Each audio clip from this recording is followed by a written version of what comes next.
ಎಲ್ಲರಿಗೂ ನನ್ನ ಪ್ರೀತಿಯ ನಮಸ್ಕಾರಗಳು. ಚಂಚಲ ಮನಸ್ಸನ್ನು ಬಲವಂತವಾಗಿ ಹಿಡಿದು ತಂದು ಒಂದೇ ವಿಷಯದ ಮೇಲೆ ಒಟ್ಟುಗೂಡಿಸುವುದೇ ಮನಸ್ಸಿನ ಹತೋಟಿ. ತನ್ನ ಸಂಕಲ್ಪ ಶಕ್ತಿಯಿಂದ ಮನಸ್ಸನ್ನು ಸದೃಢಗೊಳಿಸಿದರೆ ಜಗತ್ತಿನ ಯಾವುದೇ ಕಾರ್ಯದಲ್ಲಿ ಯಶಸ್ಸಿನ ಜೊತೆಗೆ ತನ್ನ ಅಪಾರವಾದ ನಂಬಿಕೆಯ ದಾರಿಯನ್ನು ತಲುಪುತ್ತೇವೆ. ಮನಸ್ಸನ್ನು ಹಿಡಿತದಲ್ಲಿಟ್ಟುಕೊಳ್ಳಲು ಸುಲಭವಾದ ಮಾರ್ಗವೆಂದರೆ ಸ್ವಲ್ಪ ಸಮಯದವರೆಗೆ ಅದು ಎಲ್ಲಿ ಬೇಕಾದರೂ ಚಲಿಸಿಬಿಡಬಹುದು. ನನ್ನ ಮನಸ್ಸು ಅಲೆಯುವುದನ್ನು ನೋಡುವ ಸಾಕ್ಷಿ. ಮನಸ್ಸು ನಾನಲ್ಲ ಎಂಬ ಕಲ್ಪನೆಯನ್ನು ಬಿಗಿಯಾಗಿ ಹಿಡಿದುಕೊಳ್ಳಿ. ನಂತರ ಅದು ನಿಮ್ಮಿಂದ ಸಂಪೂರ್ಣವಾಗಿ ಬೇರೆಯಾದ ವಸ್ತು ಎಂಬಂತೆ ಯೋಚಿಸಿ. ವಸ್ತುವಿನೊಂದಿಗೆ ಮತ್ತು ಮನಸ್ಸಿನೊಂದಿಗೆ ನಿಮ್ಮ ದೇವರೊಂದಿಗೆ ಗುರುತಿಸಿಕೊಳ್ಳಿ. ಮನಸ್ಸನ್ನು ನಿಮ್ಮ ಮುಂದೆ ಚಾಚಿಕೊಂಡಿರುವ ಶಾಂತ ಸರೋವರದಂತೆ ಮತ್ತು ನೀರಿನ ಗುಳ್ಳೆಗಳಾಗಿ ಎದ್ದು ಅದರ ಮೈ ಮೇಲೆ ಒಡೆಯುವ ಆಲೋಚನೆಗಳಂತೆ ಕಲ್ಪಿಸಿಕೊಳ್ಳಿ. ನನ್ನ ಪ್ರಕಾರ ಭಾವನೆ ಮತ್ತು ಮನಸ್ಸು ಎಂಬುದು ಒಂದೇ ಕಾಂಡದ ತುದಿಯ ಚಿಗುರು ಮತ್ತು ಭೂಮಿಯಲ್ಲೇ ಅಡಗಿ ಕೂತಿರುವ ಬೇರಿನಂತೆ. ಒಂದು ಗಿಡ ಮರವಾಗಲು ಬೇರು ಮತ್ತು ಚಿಗುರಿನ ಅವಶ್ಯಕತೆ ತುಂಬಾನೇ ಇದೆ. ಹಾಗೆ ಒಬ್ಬ ವ್ಯಕ್ತಿಯ ವ್ಯಕ್ತಿತ್ವ ಬೆಳವಣಿಗೆ ಆಗಬೇಕೆಂದ್ರೆ ವ್ಯಕ್ತಿಯ ಮನಸ್ಸಿನ ಭಾವನೆ ತುಂಬಾ ಇಂಪಾರ್ಟೆಂಟ್ ಆಗಿರ್ತದೆ. ಎಲ್ಲದರ ಮೇಲೂ ತಮ್ಮ ಭಾವನೆಗಳು ಹುಟ್ಟಿಕೊಂಡ ಬಳಿಕ ಮನಸ್ಸು ಒಪ್ಪಿಕೊಳ್ಳುತ್ತದೆ.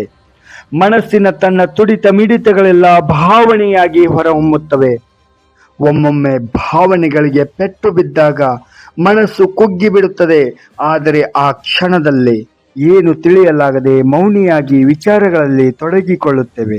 ಆದರೆ ಮತ್ತೆ ಪುಟಿದೇಳುವ ಶಕ್ತಿ ಇರುತ್ತದೆ. ಭಾವನೆಗಳು ಹಂಚಿಕೊಳ್ಳುವ ಮಹದಾಸೆ ನಿನ್ನಲ್ಲಿದ್ದರೆ ಸದಾ ಮಂದಹಾಸ ಮೂಡಿದ ಸುಂದರ ಜೀವನ ನಿನ್ನದಾಗುತ್ತದೆ. ಆಲೋಚನೆಗಳನ್ನು ನಿಯಂತ್ರಿಸಲು ಯಾವುದೇ ಪ್ರಯತ್ನ ಮಾಡಬೇಡಿ. ಆದರೆ ಅವುಗಳನ್ನು ನೋಡಿ ಮತ್ತು ಮನಸ್ಸಿನಲ್ಲಿ ಅವು ತೇಲುತ್ತಿರುವಾಗ ಕಲ್ಪನೆಯಲ್ಲಿ ಅವುಗಳನ್ನು ಅನುಸರಿಸಿ. ಇದು ಕ್ರಮೇಣ ವೃತ್ತಗಳನ್ನು ಕಡಿಮೆ ಮಾಡುತ್ತದೆ.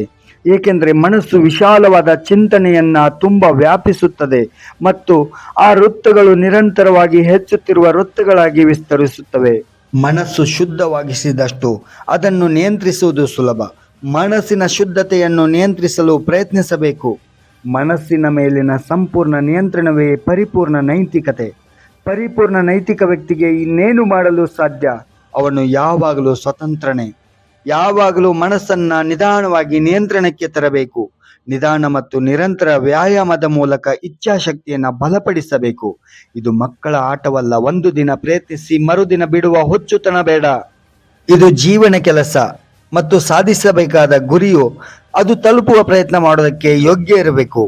ಇದು ನಿಮ್ಮಲ್ಲಿದ್ದರೆ ಖಂಡಿತವಾಗಿಯೂ ಗುರಿಯನ್ನು ಗಮನದಲ್ಲಿಟ್ಟುಕೊಂಡು ಯಶಸ್ಸಿನ ಕಡೆ ಹೆಜ್ಜೆ ಇಟ್ಟರೆ ನೀವು ಬಯಸಿದ ಫಲ ಸಿಕ್ಕೇ ಸಿಗುತ್ತದೆ ಎಂದು ಹೇಳುತ್ತಾ ಈ ನಮ್ಮ ಟಾಪಿಕ್ ಯಾರಿಗೆಲ್ಲ ಇಷ್ಟ ಆಗಿದೆ ಅವರೆಲ್ಲ ಸಬ್ಸ್ಕ್ರೈಬ್ ಮಾಡಿ, ಹಾಗೆ ಬೆಲ್ ಐಕಾನ್ ಬಟನ್ನ ಪ್ರೆಸ್ ಮಾಡಿ ಎಂದು ಹೇಳುತ್ತಾ ಎಲ್ಲರಿಗೂ ಕೂಡ ಮತ್ತೊಮ್ಮೆ ಧನ್ಯವಾದಗಳು.